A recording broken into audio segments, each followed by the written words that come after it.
हमें ज्वाइन करें स्टूडियो में बैरिस्टर उमैर नियाजी साहब, सीनियर रहनुमा पाकिस्तान तहरीक इंसाफ, रुकन कौमी असेंबली। बैरिस्टर साहब अस्सलाम वालेकुम, बहुत शुक्रिया प्रोग्राम में ज्वाइन करने के लिए। और पैनल में हमारे साथ मौजूद हैं सीनियर सहाफ़ी तज्ज़ियाकार आमिर इलियास राना साहब। आमिर साहब अस्सलाम वालेकुम, बहुत शुक्रिया आपका भी ज्वाइन करने के लिए। बैरिस्टर नियाजी साहब, आपसे गुफ्तगू का आगाज़,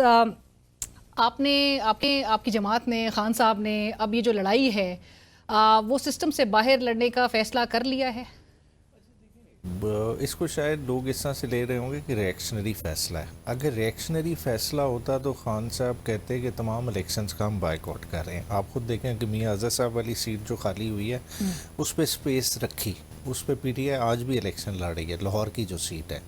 मगर इस पे क्यों स्पेसिफिकली स्टैंड लिया? क्योंकि 9 मई की जिस अंदाज में कन्विक्शंस की गई उसमें खान साहब ने कहा कि पार्टी की तरफ से वाज़ेह रद्द अमल आना चाहिए। और उन लोगों को खालिसतन क्यों टारगेट किया गया? उन लोगों को इसीलिए टारगेट किया गया क्योंकि वो पीटीआई के फोर फ्रंट पे थे।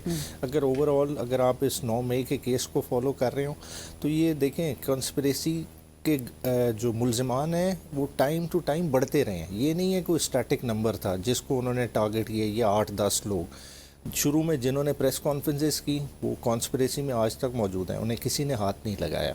यही तफ्तीशी जब पहली दफ़ा सरगोदा की अदालत में गया तो उसने 16 बंदों के नाम लिए, मगर फैसलाबाद जाता है तो 40 से ऊपर की तादाद चली जाती है। इसी तरह लाहौर जाते हैं तो और बढ़ जाते हैं। तो ये ऐसी क्या बात हुई? वो बुनियादी तौर पे मकसद क्या था कि जो लोग इमरान खान के नज़रिए के साथ खड़े हैं उनको नुकसान पहुँचाना है। और इसी वजह से उन लोगों के लिए इमरान खान ने आज एक स्टैंड लिया। और अगला फेज़ क्या होगा? असम्बलियों से बॉयकॉट होगा, इज्तिमाई इस्तीफ़े नज़र आ रहे हैं आप? देखिए, प्रिडिक्ट जो करें लोग वो तो इसी तरह से देखेंगे, मगर देखें अगर खान साहब ने उस लाइन पे अगर फौरी तौर पे जाना होता, अगर हम 2 months 3 months down the line देख रहे होते तो फिर वो लाहौर का भी कहते कि इलेक्शन नहीं लड़ना। फिर साथ साथ ये भी हिकमत अमली ना होती कि हम केपीके में कुछ इलेक्शंस लड़ें और पंजाब में ना लड़ें, तो डिफरेंट लाइन पे होती। वो ख्वाजा साहब ने उस पर ज़रूर एक तनकीद की है कि केपी के लिए आप लोग के लिए काबिल कबूल है, लेकिन जहाँ पर आपकी हुकूमत नहीं है वहाँ पर आप इलेक्शंस कॉन्टेस्ट नहीं करना चाहते। आमिर इलियास राना साहब, सर ये इमरान खान साहब के जो हालिया डायरेक्टिव्स है, बाई इलेक्शंस का बॉयकॉट, असेंबली जी की जो पार्लियामान की जो कमेटीज़ हैं इनिशियल फर्स्ट फेज़ में, तो उससे मुस्ताफ़ी हो जाना, अगले फेज़ में मुमकिन तौर पे जो अगर इज्तिमाई इस्तीफ़े भी सामने नज़र आए, इसका पीटीआई को फ़ायदा होगा आपके ख्याल में या नुकसान ही नुकसान है? देखें, हम इसको देखें, जब पंजाब असम्बली, कौमी असम्बली और केपी असम्बली 2 असम्बलियां तोड़ी गई और पंजाब कौमी असम्बली से वो रिजाइन करवा दिए गए, उसका चलें पॉपुलैरिटी का एक जवाब बना लें कि जी हम तो छोड़ गए थे, लेकिन पीटीआई के अंदर ये बहस बहुत हुई कि हमें बहुत ज्यादा नुकसान हुआ असम्बलियां तोड़ने का और उससे हमारे ऊपर सख्तियां बढ़ी। ठीक है जी, आप हारे जीते इलेक्शन किया, ये इमरान खान साहब की जो कल की थी वो जारहाना मूड में बॉलिंग बैटिंग सारे करते हुए नजर आए। लेकिन मेरे ख्याल में सियासी तौर पे जो कल ट्वीट किया, पहला हिस्से में फील्ड मार्शल के ऊपर बराह रास्त तनकीद की और दूसरे हिस्से में अली अमीन गंडापुर को उन्होंने निशाने पे रखा। और बातें हो रही हैं उसके ऊपर कि अली अमीन गंडापुर को सुप्रीम कोर्ट के लिए कहा, क्योंकि पहले अली अमीन गंडापुर बातचीत कर रहे थे, फिर उन्हें मना किया कि किसी से बात ना करें, तो वो पहले किसी भी वक्त किसी भी रास्ते से आ जाते थे, सुबह शाम दोपहर रास्ता भी खुलता था, खान साहब से मिलते भी थे।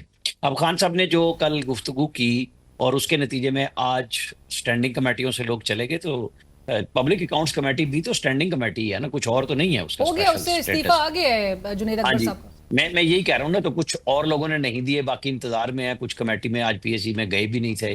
फैसल करीम कुंडी ने दे भी दिया, जो फैसल अमीन कुंडी ने दे भी दिया, जो रिजाइन करना था उन्होंने, कुछ और लोगों ने भी किए। आप कुंडी साहब वो माइंड ना कर जाए, फैसल अमीन गंडापुर नहीं, वो असल में वो मिक्स हैं, तो ये सारे रिश्तेदार ही ना और एक ही जिले के हैं, कोई मसला नहीं है। गंडापुर कुंडी मतलब क्या कि मैंने ठीक कर दिया, चले कुछ अमीन कर दिया तो गलत नहीं होना चाहिए, ठीक बात कही है आपने। तो वो असल में चल तो वही जिला रहा है ना, चाहे अपने जिले में वजीर आला ना जा सके शाम में, पड़ोस में तो ये भी हैं, उमैर साहब भी वहीं पे हैं, कोई मतलब मुझे भी वहीं से गुजर के बखर जाना पड़ता है, मैं भी कोट बेलिया से निकल जाता हूँ, मैं भी डीआई खान जाने की हिम्मत नहीं करता। जो हालात जब चीफ मिनिस्टर के लिए ना हो तो हमें क्या जरूरत पड़ी है वहां से जाएं। तो ये जो सिचुएशन इमरान खान ने बनाई है ना पार्टी के लिए और मुश्किल पैदा की है, मेरा ख्याल है उनकी क़यादत इस बात के लिए तैयार नहीं है। और जो अगला मरहला जो धमकी के तौर पे पीटीआई के लोग कह रहे हैं, मुझे बिल्कुल क्लियर है कि फिर फॉरवर्ड ब्लॉक जो अब तक पब्लिक नहीं हुआ वो फिर पब्लिक होगा, नजर आएगा क्या खान साहब 26 नवंबर आखिरी तो वही था ना, बड़ा अटैक जो था कि जी हमने हमला करना है और कफन बरदार हमारे हैं। आप 9 मई के ऊपर तो बहुत कुछ हो चुका, सजाएं हो चुकी, हाँ। लोगों के लिए इनके वकला भी दस्तयाब नहीं है, आम वर्करों के लिए।